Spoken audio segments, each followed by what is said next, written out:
श्रीमाकाल हर हर महादेव। प्रत्येक माह के कृष्ण पक्ष और शुक्ल पक्ष की त्रयोदशी तिथि पर प्रदोष व्रत मनाया जाता है। यह दिन देवों के देव महादेव और मां पार्वती को समर्पित माना जाता है। शिव पुराण में उल्लेखित है कि प्रदोष व्रत करने वाले साधकों का समस्त ही पाप नष्ट हो जाता है। इस व्रत का फल दिन के अनुसार ही मिलता है। हमारी मानो तो आप अपनी कुंडली में उपस्थित समस्त अशुभ ग्रहों का प्रभाव समाप्त करने के लिए एवं कुंडली में व्याप्त सभी दोषों के निवारण के लिए त्रयोदशी तिथि पर भगवान शिव और मां पार्वती की पूजा करके उनका जलाभिषेक अवश्य करें। इस शुभ अवसर पर जलाभिषेक करने से महादेव शीघ्र ही प्रसन्न होते हैं। आइए आश्विन मास के कृष्ण पक्ष में पड़ने वाले इस प्रथम प्रदोष व्रत की तिथि एवं शुभ मुहूर्त के बारे में चर्चा करते हैं। त्रयोदशी तिथि की शुरुआत 18 सितंबर को रात्रि 11:24 पर प्रारंभ होगी एवं त्रयोदशी तिथि का समापन 19 सितंबर को रात्रि 11:36 पर होगा। सनातन धर्म में उदया तिथि की विशेष ही मान्यता है। हालांकि प्रदोष व्रत के लिए संध्या बेला अर्थात प्रदोष काल का मुहूर्त देखा जाता है। इसके लिए त्रयोदशी तिथि पर प्रदोष काल में भगवान शिव और मां पार्वती की पूजा की जाती है। इस प्रकार निर्णय सागर पंचांग के अनुसार 19 सितंबर को प्रदोष व्रत मनाया जाएगा।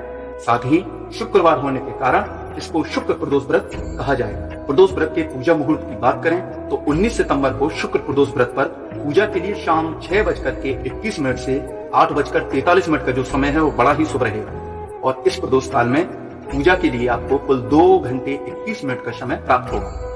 शुक्र प्रदोष व्रत का शुभ योग 19 सितंबर को बन रहा है। इस दिन सिद्ध योग एवं साध्य योग का संयोग भी बन रहा है।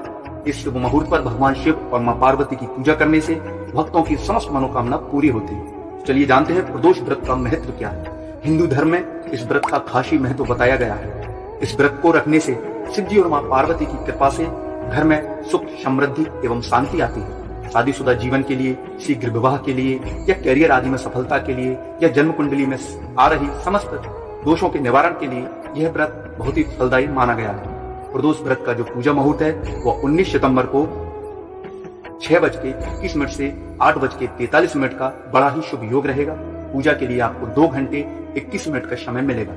इस दिन के अन्य शुभ मुहूर्तों के बारे में बात करें तो सबसे प्रातःकाल 4:11 से 4:58 का ब्रह्म मुहूर्त में आप इसका पूजन कर सकते हैं। उसके उपरांत सुबह 4:35 से लेकर के 5:45 तक अच्छा समय है।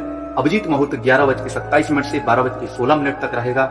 उसके बाद विजय मुहूर्त 1:54 से 2:42 तक आप शिव जी की पूजा कर सकते हैं। गोधूली का भी विशेष मुहूर्त है और अमृत काल का जो मुहूर्त है वह शाम को 5:35 से 7:15 तक रहेगा। इसके उपरांत 19 सितंबर को निशिता मुहूर्त जो कि 11:28 से लेकर के 12:15 तक रहेगा। तो भक्तों, यह थी प्रदोष व्रत और उससे संबंधित अन्य सभी शुभ मुहूर्तों की जानकारी। आशा करते हैं कि भगवान शिव और मां पार्वती के आशीर्वाद से आपका यह व्रत सफल हो, शुभ हो। इसी तरह की दिव्य एवं प्रमाणित जानकारी प्राप्त करने के लिए ज्ञान केंद्र को अवश्य सब्सक्राइब करें। मिलते हैं अगली बार इसी तरह की दिव्य जानकारी के साथ। अब तक के लिए हर हर महादेव, जय श्री राम।